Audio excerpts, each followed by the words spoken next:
खसूसी हज़रत अल्लामा मौलाना मोहम्मद नवीद साहब लेक्चरार गुजरात यूनिवर्सिटी अब तशरीफ़ फरमा हो चुके हैं। मैं अल कासिम ट्रस्ट और आस्ताना आलिया डोडा शरीफ की तरफ से आपको खुश आमदीद कहता हूँ और बिला तख़ीर आपके नारों की गूंज में मैं हज़रत अल्लामा साहब को दावत ख़िताब देने जा रहा हूँ। नारा तकबीर, नारा रिसालत, नारा तहकीक, नारा हैदरी, नारा गौसिया, आस्ताना आलिया कादरिया कासमिया डोडा शरीफ उलमा अहले सुन्नत।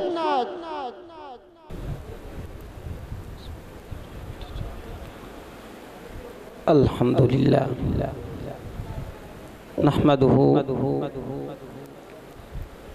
व नुसल्ली व नुसल्लिमु अला रसूलिहिल करीम, अम्मा बाद फ़अऊज़ु बिल्लाहि मिनश शैतानिर रजीम, बिस्मिल्लाहिर रहमानिर रहीम। क़ाल अल्लाहु तबारक व तआला फ़िल क़ुरआनिल मजीद, फ़क़द लबिस्तु फ़ीकुम उमुरम मिन क़ब्लिही अफ़ला ताक़िलून। सदक़ल्लाहुल अज़ीम। इन्नल्लाहा व मलाइकतहु युसल्लूना अलन नबी या अय्युहल्लज़ीना आमनू सल्लु अलैहि व सल्लिमू तस्लीमा। द्वार से भी थोड़ा सा मुख्तलिफ होगा और इसलिए उम्मीद है कि आप लेक्चर समझ के सुनेंगे। जिस मौजू का मैंने आज इंतखाब किया है वो मौजू है हुजूर सईद आलम रहमत कुल जहां अलैहिस्सलातु वस्सलाम की सीरत के पहलू। हुजूर सईद आलम आका करीम अलैहिस्सलातु वस्सलाम की सीरत के की मुख्तलिफ जिहते हैं आपकी सीरत के हवाले से, क्योंकि मेरी पीएचडी का मौजू भी सीरत के हवाले से है। जितने भी अंबिया इकराम आए सबको अंबिया इकराम की हिस्ट्री को आप पढ़ें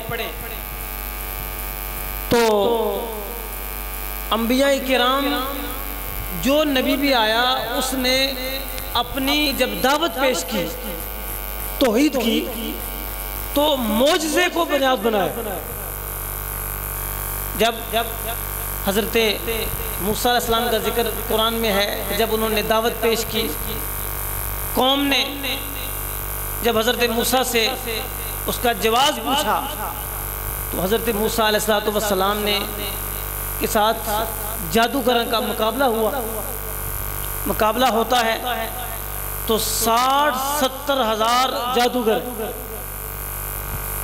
हज़रत मूसा अलैहिस्सलाम 60-70 हज़ार जादूगर का मुकाबला करते हैं। किस तरह मुकाबला करते हैं? कहा आओ और आके अपने फन का इजहार करो। जब फन का इजहार किया उन्होंने, अब बड़े बड़े उनके पास जादू का इल्म था, सांप थे उनके पास, बड़े अजदे थे, उन्होंने ज़मीन पे छोड़ने शुरू कर दिए। इधर अल्लाह के पैगंबर ने मौजज़ा दिखाया, अपना असा ज़मीन पे रखा। कुरान कहता है हय्यतुन तस्आ, वो चलता फिरता एक सांप बन गया। वो असा तमाम सांपों को हड़प कर गया। फिर जादूगर कहने लगे कालू आमन्ना बिरब्बिल आलमीन, हम रब्बुल आलमीन पर ईमान ले आए। रब्बे मूसा व हारून, वो रब जो मूसा का रब है और हारून का रब। इसी तरह हज़रत ईसा के हवाले से कुरान ने कहा कि जब उन्होंने अपने तौहीद की दावत पेश की तो फिर मौजज़े के तौर पर अल्लाह पाक ने उनको ये मकाम दिया था। कुरान में है इन्नी उबरिल अकमहा वल अबरसा व उहयिल मौता बिइज़्निल्लाह, कि मैं मादरजात कोड़ों को शिफा देता हूँ, मादरजात नाबीनों को आंखें देता हूँ, और मैं अल्लाह के हुक्म से मुर्दों को जिंदा करता हूँ। इसी तरह हजरत सालेह अलैहिस्सलाम के वाले से आता है कि जब दावत पेश की, कौम ने इतराज किया, कहा तब हम मानेंगे अगर आप इस पहाड़ के अंदर से एक जिंदा ऊँटनी बाहर निकाल दें। अल्लाह के नबी थे, मौजज़ा दिखाया, सही सलामत ऊँटनी वो पहाड़ से बाहर आ गई। तो तमाम अंबिया किराम जो थे उन्होंने अपनी दावत पेश करने के लिए बुनियाद बनाया किसको? मौजज़ात को। लेकिन हुजूर सैयद आलम रहमत कुल जहां, इमामुल अंबिया, खातमुल अंबिया, खतीबुल अंबिया, सैयदा आमिना के मासूम जनाब हजरत मोहम्मद रसूलुल्लाह अलैहिस्सलातु वस्सलाम ने, अगरचे आपके मौजज़ात बेहद्दो बेशुमार हैं, आप इशारा करें तो चांद दो टुकड़े हो जाए, अगर इशारा करें तो सूरज जो डूब चुका है पलट कर वापस आ जाए, कंकरियां हाथ पे कलमा पढ़ने लग जाए। लेकिन अज़ात मोहतरम हुजूर सैयद आलम ने किस चीज को बुनियाद बनाया? आपने बुनियाद बनाया, फरमाया सुनो, अल्लाह की तौहीद और मेरी रिसालत पे दलील मांगते हो तो सुनो, मेरी पहली दलील ये है, फ़क़द लबिस्तु फ़ीकुम उमरम मिन क़ब्लिही अफ़ला ताक़िलून। मेरी जिंदगी के 40 साल जो तुम के अंदर गुजरे हैं, जो तुम्हारे अंदर गुजरे हैं, वो 40 साल वो मेरी नबूवत की पहली दलील। क्या तुमने मुझे कहा नहीं था कि तुमसे बड़ा सादिक और अमीन कोई नहीं? जब मैंने कहा कि अगर मैं ये कहूं कि पहाड़ के पीछे दुश्मन है, तो सब ने कहा हाँ, आपने कभी जिंदगी में झूठ नहीं बोला।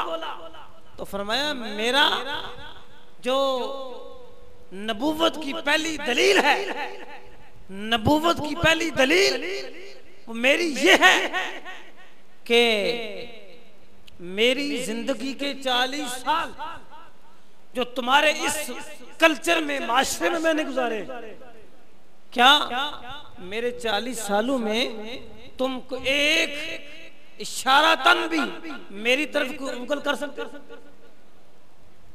तो हुजूर सैयद आलम रहमत कुल जहां अलैहिस्सलातु वस्सलाम की सीरत एक जामे सीरत है। हजरत आदम से लेकर हजरत ईसा तक अंबिया कराम आते रहे, लेकिन जामे सीरत वो सिर्फ अल्लाह ताला ने अपने महबूब को उतारा। किस तरह भाई, अगर कोई हजरत ईसा अलैहिस्सलाम का उम्मती है तो ईसा अलैहिस्सलाम की जिंदगी में उसको मुकम्मल उसवा नजर नहीं आएगा। क्यों? हजरत ईसा ने तजर्रुद की, बगैर निकाह के जिंदगी गुजारी थी। और अगर कोई हजरत सुलेमान पैगंबर का उम्मती अपने नबी की पैरवी मुकम्मल करना चाहे तो वो नहीं कर सकता, इसलिए कि हजरत सुलेमान वो एक बादशाह थे, वो एक अमीर आदमी थे, एक गरीब के लिए उनकी जिंदगी में कोई उसवा नहीं। ये नफ्सियाती बहरान सिर्फ आज एक रियासत का हेड वो भी कह सकता है कि मैं भी हुजूर सैयद आलम की इत्तिबा और सीरत को अपना सकता हूँ। एक कल्हाड़ा चलाने वाला, एक मजदूर भी सीना तान के कह सकता है मैं भी अपने आका की सीरत पे अमल कर सकता हूं। इसकी क्या वजह है? इसलिए कि हुजूर सैयद आलम की जो सीरत है, कायनात में ऐसी कोई सीरत है ही नहीं। और जामे ये हर इतबार से एक जामे सीरत है। देखिए तारीख को देखे, अभी बंदा जिंदा है अमेरिका में, मोहम्मद अली कले उसका नाम है, अभी जिंदा है वो। मोहम्मद अली कले, आपने नाम सुना होगा। पूरी दुनिया में ये चैंपियन है बॉक्सिंग का।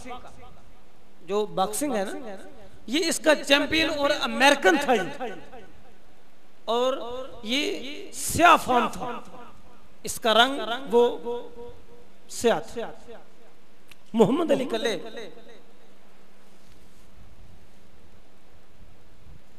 चैंपियन बनने से पहले ये पूरी दुनिया में उस वक्त मशहूर था।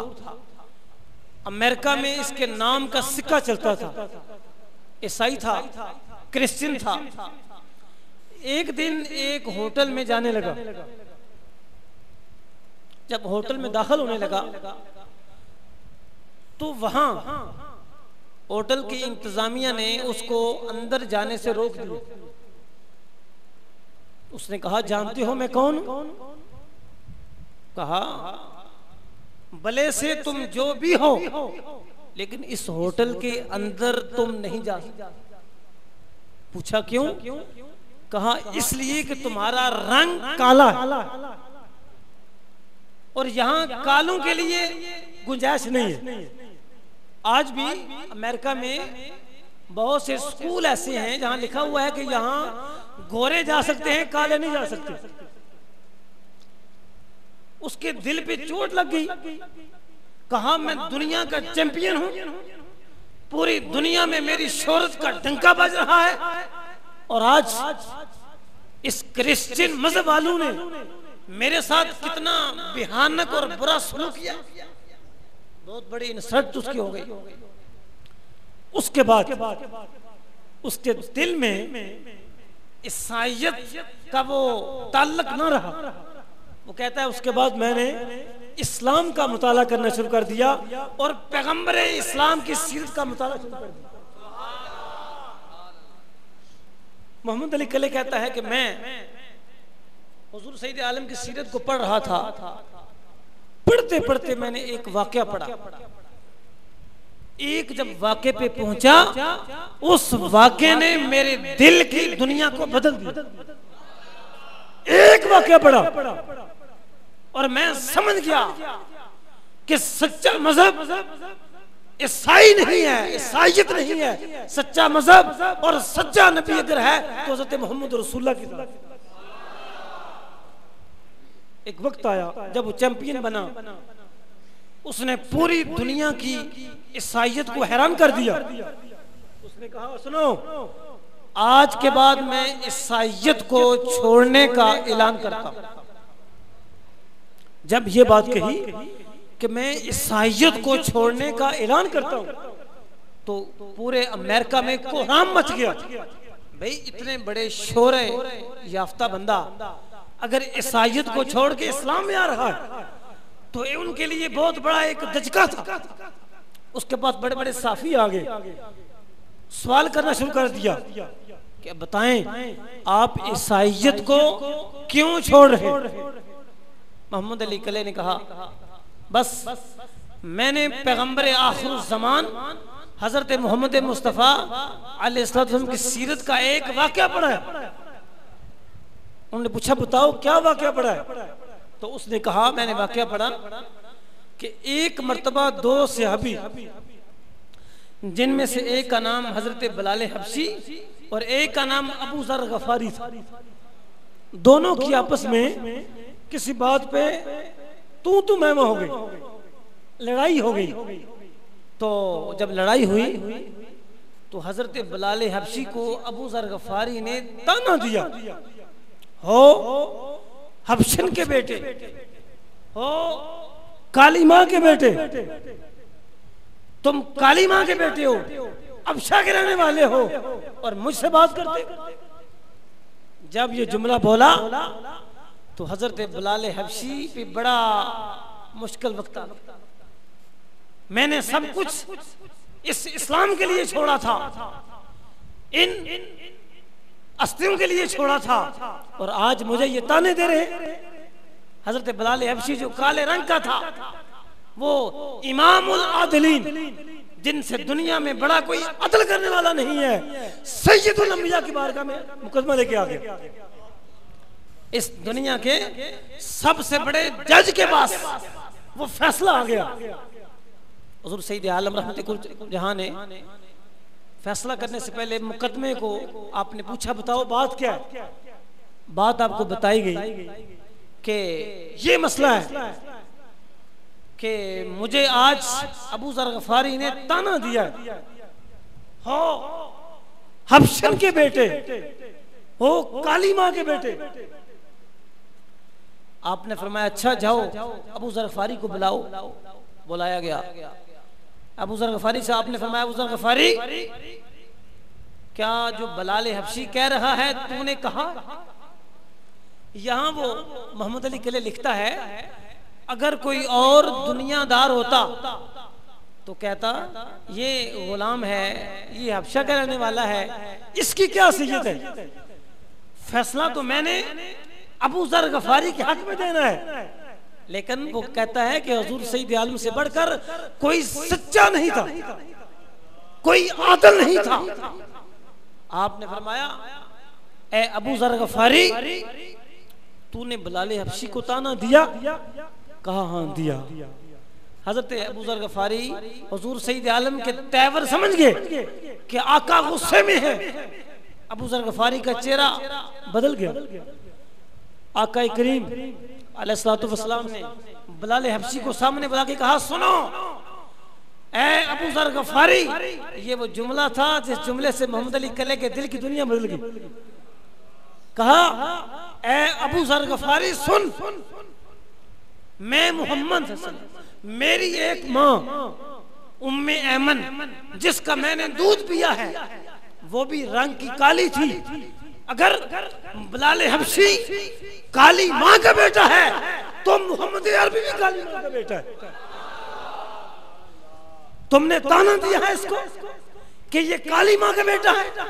सुनो है अबू ज़र गफारी, अगर ये काली माँ का बेटा है तो तेरा नबी भी काली माँ का बेटा है। जब ये जुमले कहे तो दिल की दुनिया बदल गई। ये पढ़कर वो कट्टर ईसाईयत को छोड़ने पे मजबूर हो गया। आज वो दुनिया के लिए, दुनिया इस्लाम के लिए बाइस इफ्तिखार है। वो जहां भी जाता है इस्लाम का पैगाम देता है। हज़रत मोहतरम ये क्या था, ये क्या था? इसके पीछे लाजिक हुजूर सईद आलम की सीरत, उजली, वो खूबसूरत, वो सदाबहार आका करीम की सीरत थी कि जिसने भी उस सीरत का मुताला कर लिया, जो भी करीब पहुंच गया उसको चश्मा साफी से फैज पहुंच गया। तारीख को देखें, हिस्ट्री में हुजूर सईद आलम की जो सीरत है ना, बड़ी बड़ी हमारी तारीख, हम उसका मुताला नहीं करते। हजरत खुज़ैमा एक सहाबी, हजरत खुज़ैमा बुखारी शरीफ में उनका नाम हजरत खुज़ैमा है और दीगर कुतुब हदीस में ये वाक़या मौजूद है उनके बारे में कि हुजूर सईद आलम रहमतुल्लाह जहां अलैहिस्सलातु वस्सलाम, आपने एक मर्तबा एक काफिर से ऊंट का सौदा कर लिया। ये बड़ी सीरत वाली अहम बातें हैं। काफिर से ऊंटनी का सौदा कर लिया।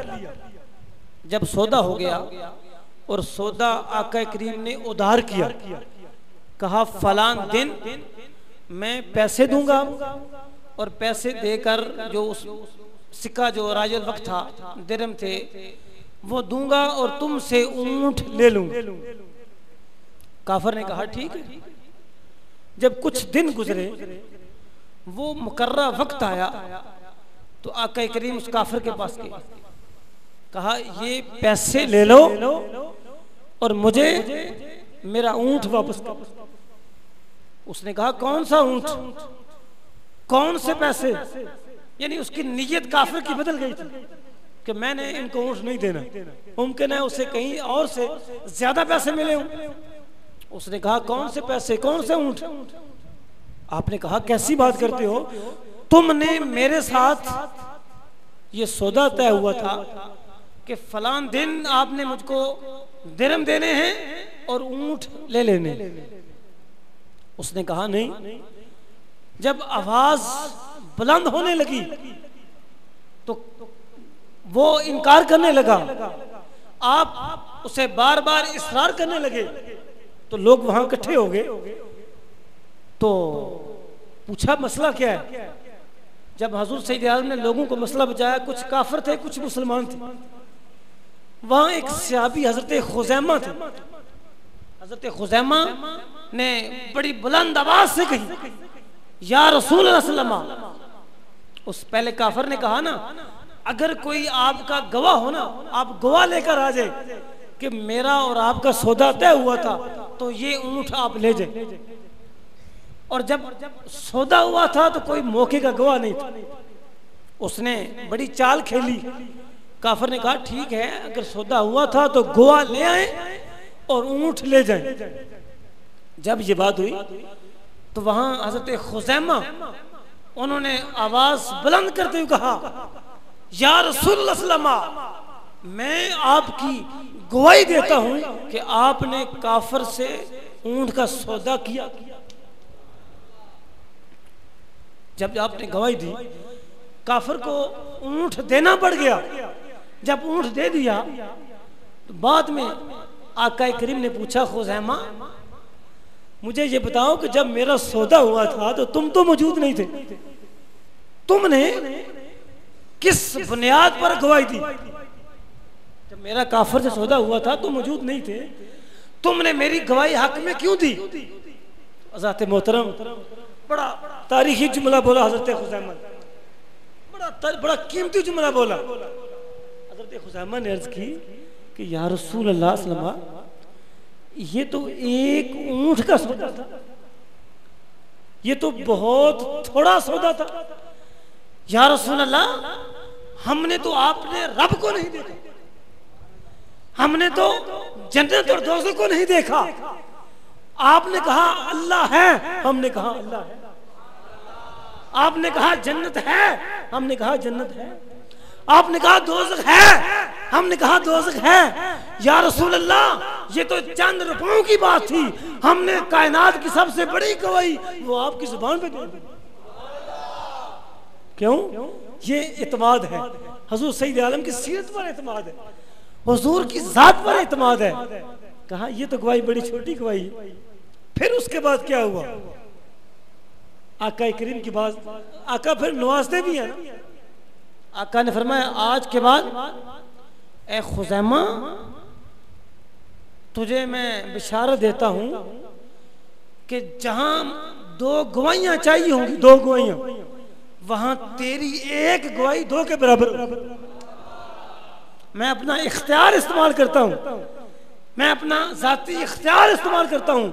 मुख्तार आका ने फरमाया, ए खुजैमा, जहां भी दो गवाहियां चाहिए होंगी, तेरी एक गवाही दो के बराबर।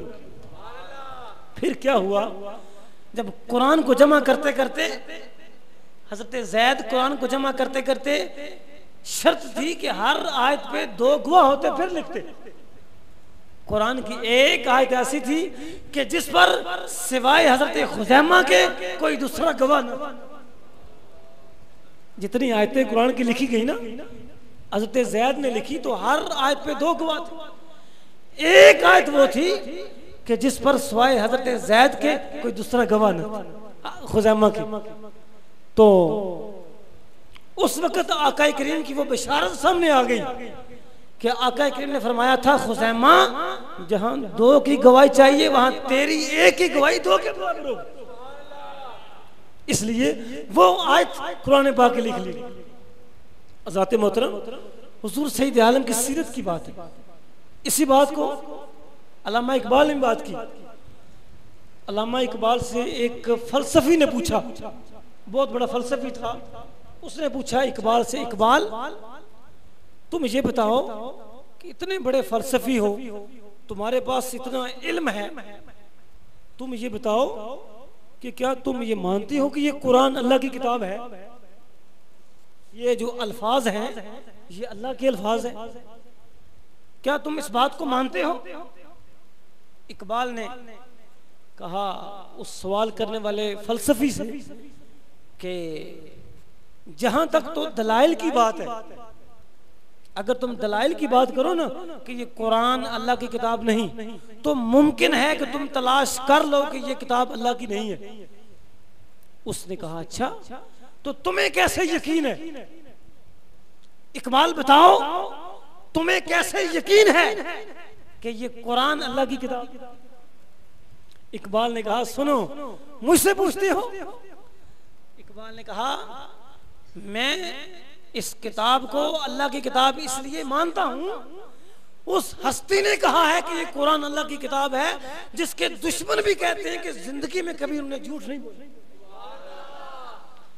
जिनके दुश्मन भी इस बात को तस्लीम करते हैं कि जिन्होंने जिंदगी में कभी झूठ नहीं बोला, दुश्मन भी कह रहे हैं कि वो सच्चे हैं। इसलिए ईसाइयों तुम्हारे बड़े भी कहते थे कि कभी झूठ नहीं बोला। मुझे तो हुजूर की जात पे एतमाद है, उनकी जात पे एतमाद है, इसलिए मैं कह रहा हूं कि वो किताब अल्लाह की किताब। एक सीरत में एक वाकया ये भी आता है कि अखनस बिन शुरैक, ये काफिर था, अखनस बिन शुरैक नाम था, मक्के में रात का वक्त था, तन्हाई में अबू जहल और ये दोनों इकट्ठे थे, आपस में दोस्त भी थे। अखनस बिन शुरैक ने कहा अबू जहल, मैं तुम्हें कसम दे के पूछता हूं, मुझे ये बताओ कि इनके बारे में तुम्हारा क्या ख्याल है जिन्होंने नबूवत का दावा किया हजरत मोहम्मद सल्लल्लाहु अलैहि वसल्लम के बारे में। रात की तन्हाई में एक अखनस है और एक अबू जहल। अबू जहल ने वहां कहा अखनस, अब यहां तीसरा बंदा कोई नहीं, सच्ची बात पूछते हो तो वो ये है कि वो बंदा जिसने कभी दुनिया के मामले में झूठ नहीं बोला, वो रब के मामले में झूठ बोल।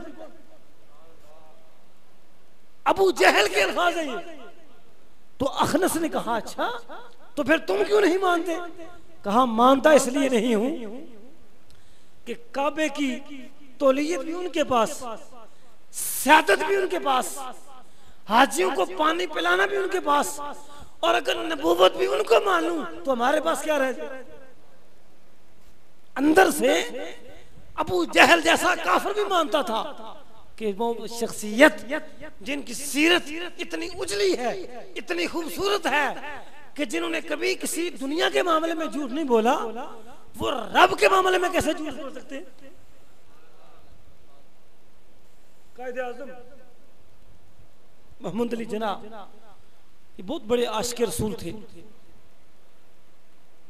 ये जब कानून की डिग्री लेने के लिए जब ये पहुंचे इंग्लैंड में, जब इंग्लैंड पहुंचे तो वहां बड़ी बड़ी यूनिवर्सिटियां थी।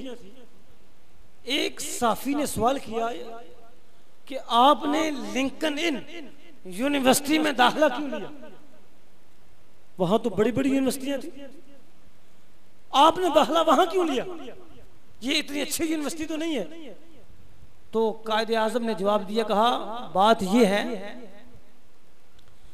कि जब मैं इंग्लिस्तान में मुख्तलिफ यूनिवर्सिटियों की विजिट कर रहा था, तो जब मैं लिंकन इन के मेन गेट पे पहुंचा, इस यूनिवर्सिटी के जो कानून की डिग्री देती थी, जब मैं उसके मेन गेट पर पहुंचा तो वहां एक जुमला लिखा हुआ था। उस जुमले ने मेरे दिल की दुनिया बदल ली। मैंने कहा दाखिला लेना है तो यहां लेना। कहा वहां क्या जुमला था? कहा वहां जुमला ये लिखा हुआ था कि इस कायनात में सबसे बड़े लेजिस्लेटर, कानूनदान वो हजरत मोहम्मद रसूल सल्लल्लाहु अलैहि वसल्लम। सिर्फ मुसलमान नहीं, गैर मुस्लिम भी तस्लीम करते हैं कि आका करीम की सीरत कितनी अजीम शख्सियत। जब कायदे आज़म तकसीम की बात हो रही थी तो वायसरे हिंद ने कायदे आज़म से एक मुतालबा किया। कायदे आज़म से कहा, उसने वायसरे हिंद ने कहा कि ए कायदे आज़म, अभी ये मुल्क तकसीम हो रहा है, तो पाकिस्तान में हम आपसे ये रिक्वेस्ट करते हैं कि पाकिस्तान में अक़लियतों के लिए जो गैर मुस्लिम हैं उनके हुकूक वो होने चाहिए जो बर्रे सगीर में जलालुद्दीन अकबर बादशाह के दौर में थे। अंग्रेज ने ये कहा कायदे आज़म से कि जो यहाँ हुकूक गैर मुस्लिमों के अकबर बादशाह के दौर में थे आपने वो हुकूक नाफिज करने। तो कायदे आज़म ने कहा नहीं, कहा नहीं, मैं वो हुकूक नाफिज नहीं करूंगा जो जलालुद्दीन अकबर बादशाह ने किए थे। मैं वो हुकूक अक़लियतों को दूंगा जो हजरत मोहम्मद रसूलुल्लाह ने कहा, जो मेरे आका ने दिए थे। कि कहां वो मदीना की बस्ती थी जहां कितने मजहब थे, कितनी कौमियतें थी, आका करीम ने सबको एक रस्सी में पिरो दी। आज जिस चीज की कमी है वो ये है कि हुजूर सैयद आलम की इत्तिबा में, आपकी पैरवी में ये सूफिया ने ये काम किया, क्या मोहब्बत का दर्स दिया। आज यहाँ बड़े दूर दराज इलाके से डोडा शरीफ में क्यों आए हैं? इन औलिया की सीरत को पढ़े, इनके पास काफिर आते, सिख आते, गैर मुस्लिम आते, तो ये हर एक को प्यार से देखते थे। देखे ना, बड़ी मैं इल्मी बात समझदारी की बात करने वाला हूं। सुने, इस बरे सगीर में सारा कुफर था ना, सब काफिर थे। इस्लाम, सारा इस्लाम हो गया, मुसलमान हो गए, लेकिन इसके पीछे क्या था? सिर्फ औलिया के किरदार। लेकिन इतने बड़ा कुफर को, कुफरस्तान को इस्लाम बनाया, लेकिन बरे सगीर की तारीख हुआ है कभी भी औलिया ने मजहब के नाम पे फसाद नहीं, कभी भी मजहब के नाम पे फसाद नहीं हुआ। आज जो लोग मजहब के नाम पे फसाद कर रहे हैं वो हुजूर सैयद आलम की सीरत से दूर हैं, वो इस्लाम से दूर हैं, वो इस्लाम के लिए एक बदनामी का बायस बने हुए हैं। एक एक अल्लाह का वली उठता है, 90 लाख को कलमा पढ़ाता है। उसके पीछे क्या था? हुजूर सैयद आलम की सीरत थी। तो हज़रत मोहतरम, हुजूर सैयद आलम की सीरत की बात हो रही है, आपकी इत्तिबा और पैरवी की बात हो रही है। उज़ैफा बिन यमान ये एक सहाबी थे और जिनको गवर्नर लगाया गया था। तुर्क बहुत बड़ा मिनिस्टर उनके पास आया और खाना खाने लगे। खाना खाते खाते हजरत उज़ैफा बिन यमान आपके हाथ से लुकमा जमीन पे नीचे गिर गया। जब लुकमा जमीन पे गिरा तो हजरत उज़ैफा बिन यमान ने ये ना देखा कि ये कौन है, क्या कहेगा। लुकमा जमीन से उठाया, अपने तहमत से साफ किया और खा लिया। सेक्रेटरी ने कहा, जो आपका पर्सनल सेक्रेटरी था, उसने कहा, जनाब ये क्या कर दिया आपने, आपने क्या कर दिया? कहा क्यों? कहा ये दूसरी तहजीब के लोग हैं, ये क्या कहेंगे कि मुसलमान नीचे से खा लेते। हजरत उज़ैफा बिन यमान ने वहां एक तारीखी जुमला बोला। आपने फरमाया, सुन, मैं इन बेवकूफों की खातर अपने नबी की सुन्नत को नहीं छोड़ सकता।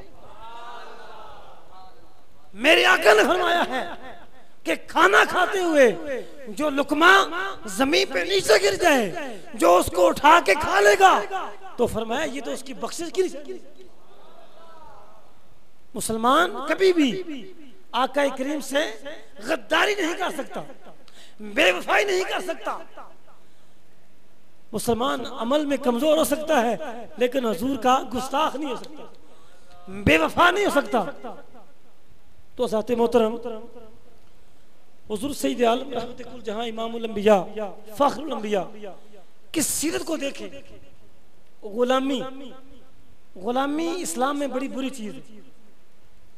एक हुजूर के भी गुलाम थे, हजरत ज़ैद बिन हारिसा, जिनकी हिस्ट्री ये है कि ये 8 साल की उम्र में थे तो अपने ननिहाल जा रहे थे तो डाकू ने इनको लूट लिया था। इस बच्चे को उन्होंने उकाज की मंडी पे बेच दिया था। हजरत खतीजातुल कुबरा के भतीजे हकीम बिन हजाम ने खरीदा था और हजरत खतीजा के हवाले कर दिया, जो हुजूर के हिस्से में आ गए। ज़ैद,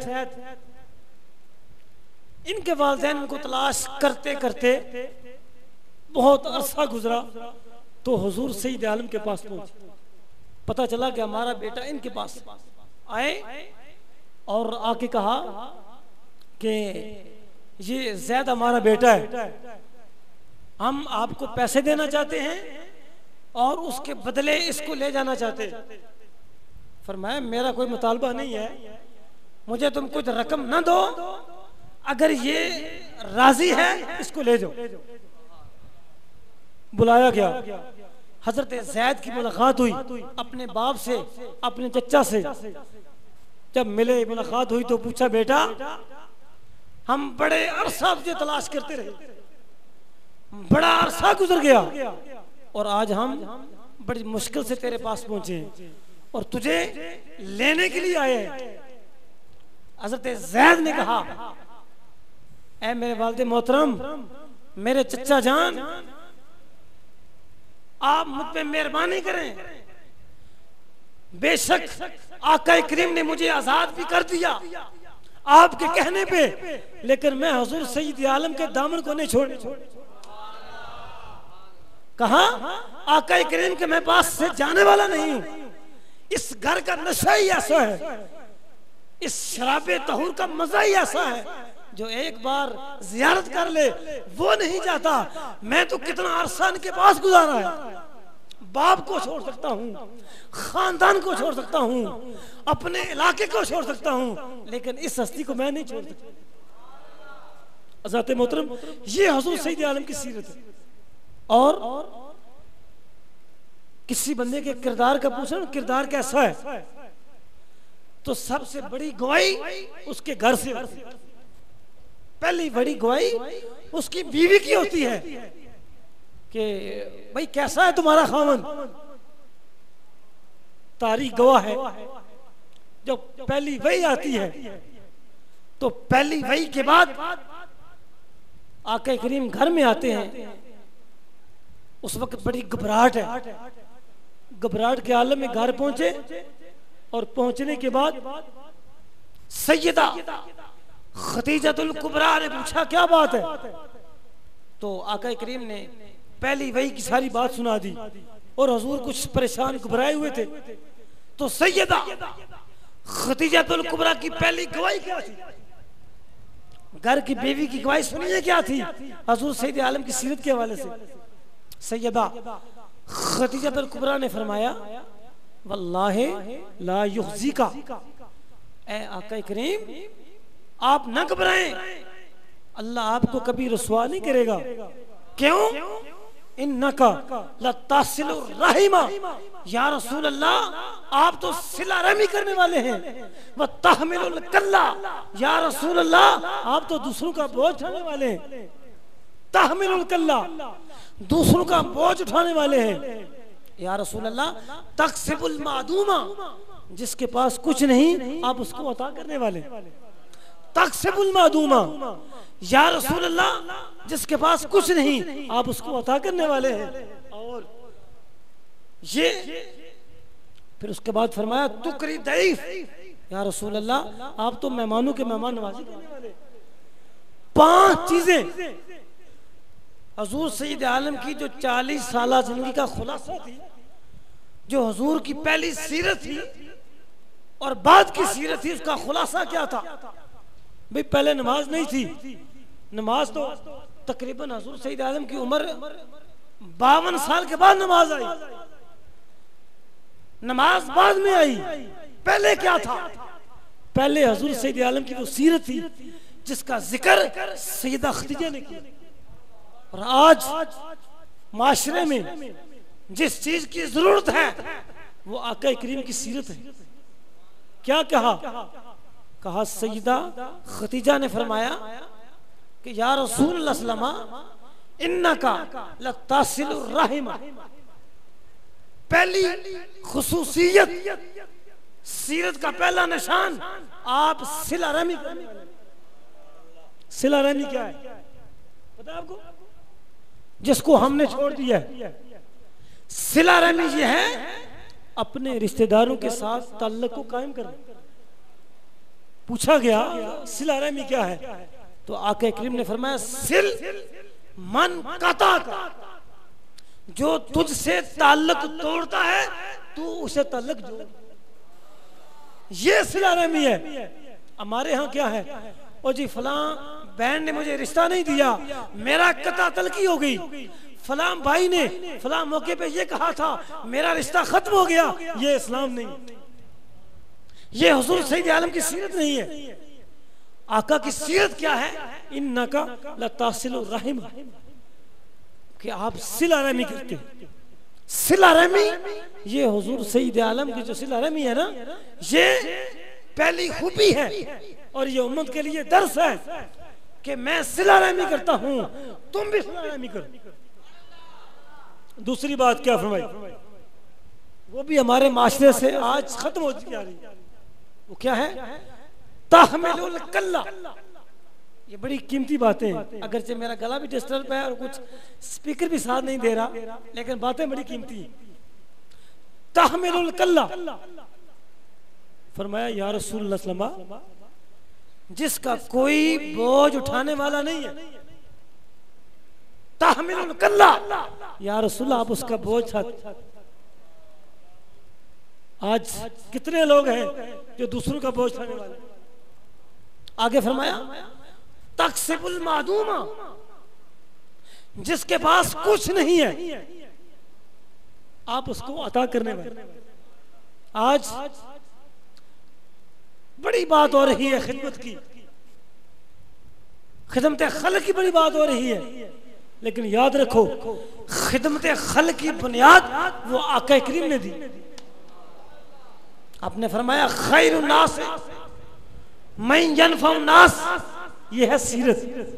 फरमाया लोगों में अच्छा वो है जो लोगों को नफा पहुंचाए, किसी का नुकसान न करे, नफा दे। जो नफा दे वो लोगों में अल्लाह का नज़दीक सबसे बड़ा प्यार। इमामुल अंबिया अलैहिस्सलातु वस्सलाम ने इरशाद फरमाया अल खल्क़ु इयालुल्लाह, ये एक बड़ा अहम पहलू है जो आज नहीं है। अल खल्क़ु इयालुल्लाह, फरमाया ये मखलूक ये अल्लाह का कुंबा है। ये मखलूक अल्लाह का कुंबा है। फहब्बुल खल्क़, अल्लाह के नजदीक पसंदीदा वो है जो अल्लाह की मखलूक के साथ मेहरबानी, जो अल्लाह की मखलूक के साथ अच्छा सलूक नहीं करता। याद रखो जो अच्छा सलूक नहीं करता वो समझो कि अल्लाह के नजदीक अच्छा नहीं। और आगे फरमाया जब क़यामत का दिन होगा उसके बाद अल्लाह एक बंदे से पूछेगा कि मैं बीमार था, तूने मेरी बीमार पुरसी नहीं की, मैं भूखा था, तूने मुझे खाना नहीं खिलाया। बंदा कहेगा मौला तू तो बीमार होने से पाक है, तू तो खाना खाने से पाक है, तू तो कपड़े खाने से पाक है, इस्तेमाल करने से पाक है, कपड़े पहनने से पाक है। तो अल्लाह फरमाएगा बंदे तेरा फलां पड़ोसी, तेरा फलां महल्लेदार वो बीमार था, अगर तू उसकी बीमार पुरसी करता तो मुझे उसके पास, अगर तू उसकी बीमार पुरसी कर लेता तो समझ के मैं उसके पास था। और फरमाया वो तेरा फलां पड़ोसी जिसके पास कपड़े नहीं थे, गुर्बत की चक्की में पिस रहा था, मेरे आका के इरशाद में सुनो ये पहलू हमने अपनी जिंदगी से निकाल दिया है जो असल हुजूर की सीरत है। फरमाया मन काना फी हाजत अखी है कान अल्लाह फी हाजत ही। फरमाया जो अपने किसी भाई की मुश्किल को आसान करता है अल्लाह उसकी मुश्किल को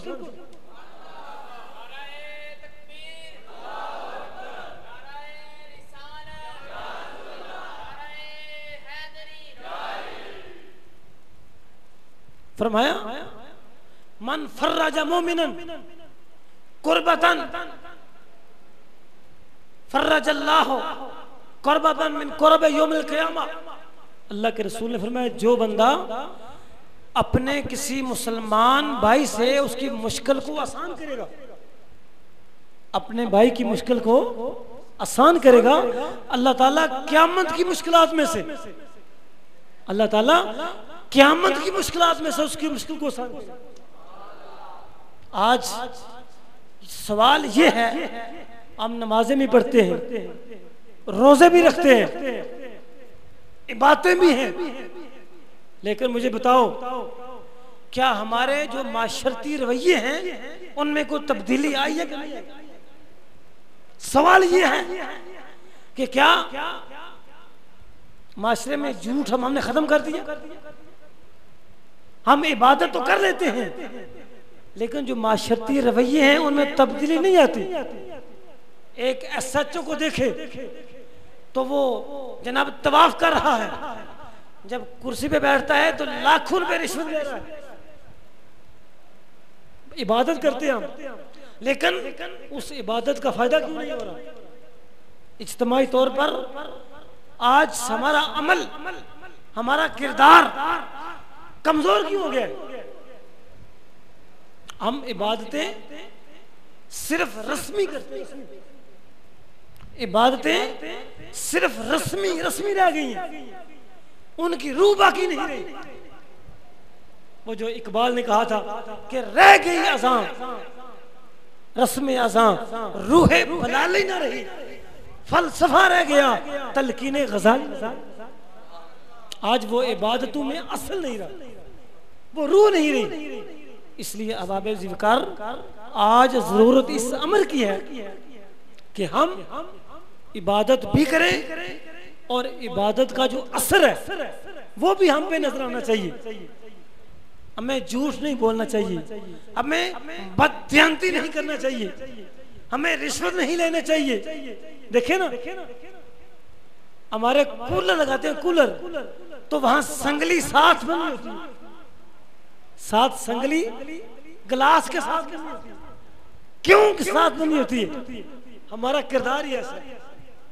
इसलिए अहबाब ज़िक्र हुज़ूर सय्यद आलम रहमत कुल जहां इमाम उल अंबिया फख्रुल अंबिया खतीबुल अंबिया की सीरत उसवा हसना, ये वो पहलू है जो सिर्फ बयान करने के लिए नहीं है, सिर्फ बयान करने के लिए नहीं है। ये मकसद ये है कि हुज़ूर सय्यद आलम की सीरत, इससे आप अपनी जिंदगी के हर गोशे को मुनव्वर करें। आपका हर अमल आका करीम की सीरत पे कायम हो, आपकी इत्तिबा में हो, आपकी इताअत में हो। अगर ये नहीं है ना तो फिर हम कामिल मुसलमान नहीं है। कुरान कहता है या अय्युहल्लज़ीना आमनू उदखुलू फिस्सिल्मि काफ़ा, आधे मुसलमान ना बनो। नमाजें लंबी लंबी लेकिन फ्रॉड उससे बड़ा चक्कर, फ्रॉड ये क्यों है भाई? जब नमाज पढ़ने आ गए थे इन्ना सलात तन्हा अनिल फहशाए वल मुनकर, तो फिर फ्रॉड और चक्कर क्यों है? फ्रॉड, चक्कर, धोखा, झूठ, गीबत, बुग़्ज़, हसद, कीना, ये सारी चीजें जो हैं ये इस्लाम नहीं।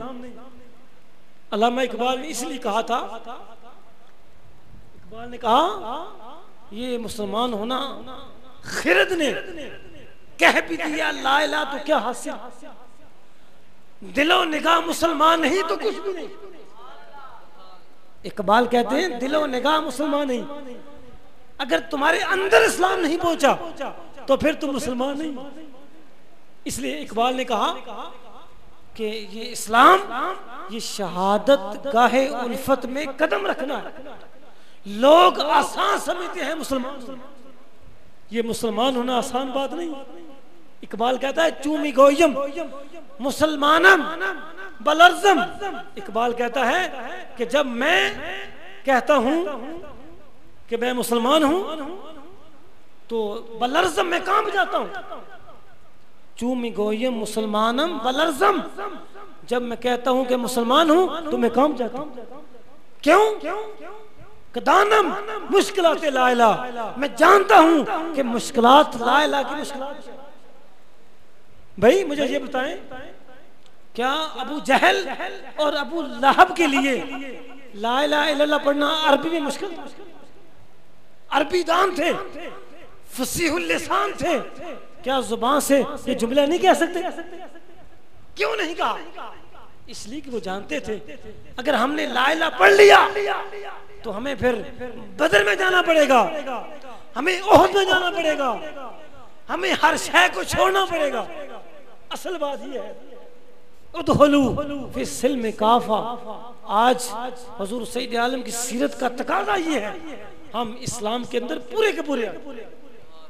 ये कोई दुकानदारी नहीं है दीन कि जो सौदा पसंद आया वो ले लिया और जो पसंद ना आया उसको छोड़ दिया। ये दीन नहीं है। दीन ये है कि बंदा इस्लाम के अंदर पूरे का पूरा है।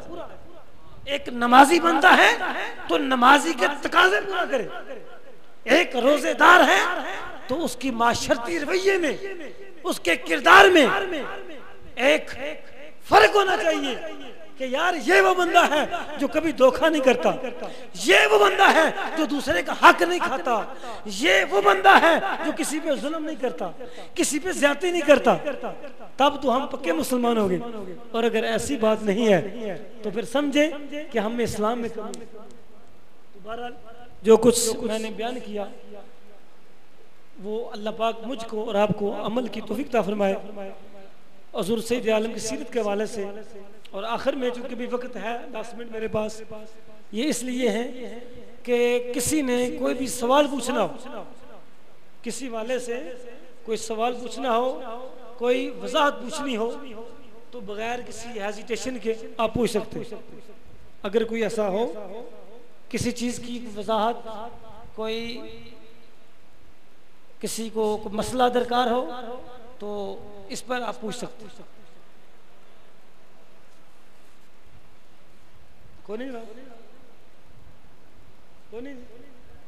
कोई मसला पूछना हो, किसी किस्म की वजाहत पूछनी हो तो मैं हाजिर हूं।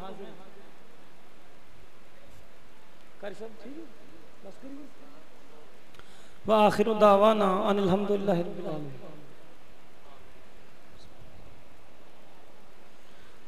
अल्लाहुम्मा सल्लि अला सय्यिदिना मौलाना मुहम्मदिन व अला आलि सय्यिदिना मौलाना मुहम्मदिन बारिक वसल्लिम वसल्लि अलैहि। रब्बना ज़लमना अनफुसना व इल्लम तग़फिर लना व तरहमना लनकूनन्ना मिनल खासिरीन। रब्बना तक़ब्बल मिन्ना इन्नका अंतस समीउल अलीम व तुब अलैना या मौलाना इन्नका अंतत तव्वाबुर रहीम। मौला करीम हाज़रीन मजलिस की तमाम इबादतों को, इनकी कोशिशों को अल्लाह अपने घर में बैठने को शर्फ़े कबूलियत अता फरमा। मौला इस इत्काफ की बरकत से, इस माह मुक़द्दस के आखिरी अशरे की बरकत से मौला करीम हम सब के गुनाहों को माफ़ फरमा। अल्लाह जिंदगी भर के गुनाहों को माफ़ फरमा, खताओं और लग़्ज़ियों को माफ़ फरमा। मौला कितने गुनाह हो गए, अल्लाह तो बड़ा करीम है, मौला माफ़ फरमा। मौला करीम इस वक्त आलम इस्लाम की बड़ी मुश्किल हालत है। मौला हम तेरी बारगाह में अर्ज करते हैं मौला कि उम्मत मुसलमान के हाल पे रहम फरमा, फ़लस्तीन के मज़लूम मुसलमानों की मदद फरमा। अल्लाह करीम तू बड़ा करीम है। मुल्क पाकिस्तान बड़ी मुश्किल में है, अल्लाह इस मुल्क में अमन ता फरमा, सुकून ता फरमा, साले और गैरतमंद क़यादत ता फरमा। अल्लाह करीम जो भी जिसकी नेक ख्वाहिश है पूरी फरमा। मौला जो बीमार हैं उनको शिफा अता फरमा, जो परेशान हाल हैं उनकी परेशानी को दूर फरमा, जो जिस मुश्किल में हैं अल्लाह उसकी मुश्किल को आसान फरमा, रिज़्क़ हलाल ता फरमा। जो बेरोज़गार है मौला उनको रिज़्क़ हलाल नसीब फरमा, जो बे औलाद है मौला उनको साले औलाद ता फरमा। अल्लाह सबसे बड़ी बात ये मौला हम सब की कब्र, हश्र और आखिरत को बेहतर फरमा। अल्लाह हमें हुजूर सईद आलम की मोहब्बत ता फरमा, आका करीम के नक्शे कदम पे चलने की तौफीक ता फरमा, हुजूर सईद आलम की सीरत को अपनाने की तौफीक ता फरमा। अल्लाह करीम हम सब के हाल पे रहम फरमा। मौला जो तेरे घर को आबाद कर रहे हैं अल्लाह इन सब के घरों को आबाद शाद फरमा, ज़मीनी और आसमानी आफातों बलियात से महफूज फरमा। मौला तू बड़ा करीम है। मौला जो कुछ मांगा वो भी अता फरमा, अल्लाह जो कुछ नहीं मांग सके अपनी रहमत से वो भी अता फरमा। अल्लाह इस मुबारक घड़ी में तुझसे अर्ज करते हैं, रमज़ान आखिरी मरहले में है, अल्लाह इसकी बरकत से मौला जो कुछ मांगा वो भी अता फरमा, अल्लाह जो कुछ नहीं मांग सके वो भी अता फरमा। हमारी खाली झोलियों को अपनी रहमत से पुर फरमा, हमारी इबादतों को कबूल इज्जत फरमा, नाकिस सजदों को शर्फ कबूल इज्जत फरमा। सल्लल्लाहु अला हबीबिही सय्यिदिना मौलाना मुहम्मदिन व आलिहि व सहबिहि व अहले बैतिही अजमाइन बिरहमतिका या अरहम।